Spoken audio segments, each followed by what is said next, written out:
Mark Goodwin now exacting a little heat that's coming off his head from that last hand onto Bryan Little. Will he be able to sniff this one out? This one would take Sherlock Holmes to sniff this out and make this call. Does he have the eyeglass? He does! Yeah, I mean, it was kind of like reverse psychology because Goodwin was muttering before the hand was dealt that he was now on tilt. And Little believed him. Bryan Little exacted the truth out of that statement and now trying to exact the rest of Mark Goodwin's chips. The reason he's got a small, only a small advantage is a lot of these pots will be split. Let's see what happens with this one. Queen, 7, deuce. Mark Goodwin needing a 5 or 2 cards above a 6. Yeah, the flush draw actually has really helped Goodwin. All of a sudden, he's going to win this more times than Little does. Thank you, Jesse May. I did not pick up that second spade. And, king. Now, any spade or any card above a 6 will split it. Any spade will, or a 5 will win it for Mark Goodwin. Yeah, that's about the story. It's a host of possibilities, but the split, perhaps the most likely once the turn came down, and that's what happened. They're going to dissect this one 7 ways and then chop it. One of those days, isn't it? You get called with ace-6 in the first instance, and then in the second instance you can't even win.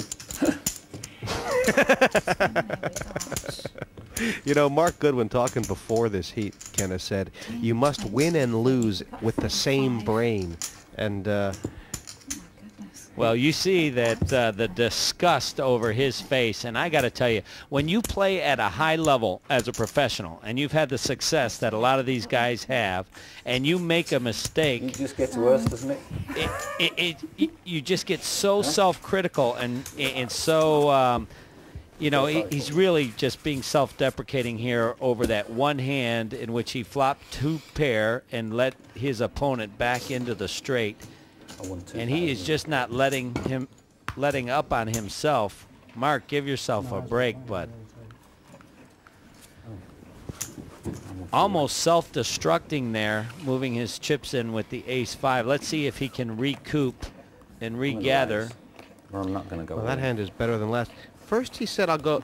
Because all in others, I can't. He's actually rethought his decision to, I think his first instinct was to go all in, and now he's decided to put half of them in. Well, but he's committed, isn't he? He's probably committed. Oh, wow. Or should be committed, as all of a sudden nothing going right for Mark Goodwin. Tim Flanders finds the Cowboys, 2 kings right behind him. I think he might just be calling. I don't know. You are the card rack of the day. So I call. And a call. Yeah, I mean, Mark Goodwin was, I think, just leaving those back, but never intending to fold, and he is in trouble again. Well, the bullet saved him once before. Can it again? He does have 1 bullet in the gun. In the chamber, is it locked and loaded on the barrel? We will find out as we go to the flop. You ever seen an ace on the flop? Texas Tim has been a piranha this evening. Is the answer. Well, even a king could scare him. 8-6-4, 1 heart. He's got running hearts Not being a king. or an ace or some type of backdoor straight to stay in this match. Well, you don't want it much in your favour, do you? No, I don't know. Just like to win, thanks. The 10 on the turn changes things slightly. Now there's 2 10s, which will get Goodwin out as well as the ace. But he is gasping for his last breath. Well, he wants out. He either wants out of the studio or out in double up. But it's not going to happen. It's a river 8, river deuce rather. Mark Goodwin, a great person and poker player, out in 4th place. Yeah, Mr. Cool was playing a great game until he was iced up by Kalakis' flush, and from there, melting down south. One-time chip leader and Mr. Cool at the table sent packing by Tim Flanders Cowboys, and we've lost the 3 favourites. Like 10 pins, the favorites have been bowled out 1, 2, 3. Now Mark Goodwin going down, and Mark, just not your day in there. No, it's it happens like that, doesn't it, every now and then? I mean, like I said, we had a steward's inquiry on the shuffling machine, see if it was his wife actually under the table shuffling. Some of the days, some guys run good, don't they? Well, you got a great attitude. You're kind of a philosopher about the game, Mark. I know you talk about you have to have some luck, you know, versus the skill. I just wonder, are there some times when you know what the right move is, but you still think maybe you shouldn't do it because I'm just going to get snapped off? Oh yeah, I mean, I'm at the end there, I'm sitting with ace 10 of hearts. There's 4 of us playing. I've got one guy who's got to make a decision. What do I do? I'm thinking I should pass this. This is bad. I need aces to even think about playing. Sure enough, he's got kings. Well, you know. Wow! It Sometimes happens you some just days. run into a buzzsaw. You're on the you're on the table, and you're just going towards that buzzsaw, and there's nothing you can do. Yeah. You know, I got to tell you, Mark, I've played with you all over the world. I know you're a little frustrated at the result, but you're a hell of a player and a good representative for the game. And it was a pleasure watching you in action tonight. That's from the guy in the hat. You win and lose with the same brain, in your own words, Mark. Texas Tim, it's been his day so far. Will he take it through?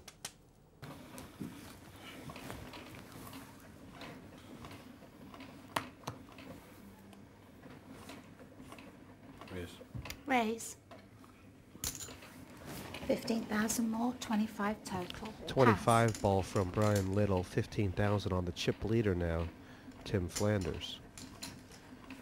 And King Queen way ahead at this juncture. Cool. And what's Tim's idea here? Is he just trying to show that he's not going to be bullied? Or is it too cheap to fold? Well, Tim Flanders, a very good player. I underestimated him. He plays both cards and situations. He's going to test Brian Little out here and try and get in cheap and flop a surprise hand. Does not happen thus far. He's gotten into Brian Little's head a little bit with the check, but Little, that diamond's given him a flush draw. And if Brian chooses to make the move... Call. He does. He does peel, wants to peel off the river to see if he'll make the flush. Does not. He makes a pair of kings, giving him kings and nines. And now an ill-advised bluff. 35,000. Flanders not wanting to give up this pot, making a what looks like probably a vain attempt at a pickup. I'm sure Brian Little will work this out, make the call, and take home the pot.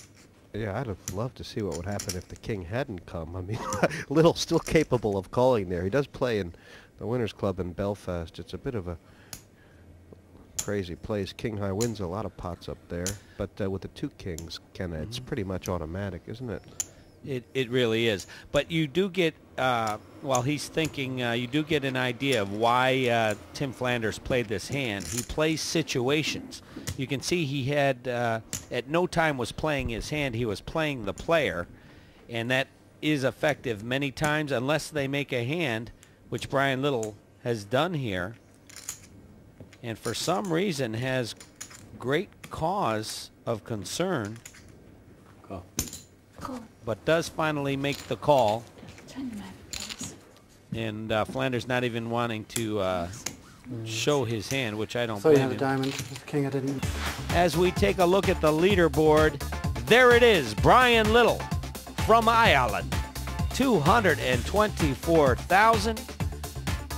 Tim Flanders settles back into second. Achilles Kalakis, who has also been quiet, maintains in third place a strong 179,000.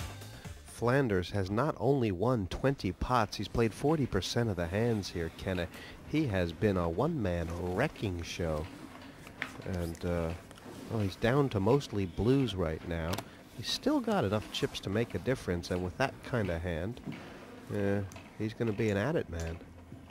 Certainly is. Counting out a raise from the button is Tim Flanders. 10 Raise. plus how much? Uh-oh, Little's going to get in terrible shape here 50,000 total. if he moves. I don't think Flanders is backing down. Little's got that hard look about him. He is, as he is eyeing Tim. It's a big raise. It's 40,000 more. It's 50,000 straight. Well, that will give you cause of concern.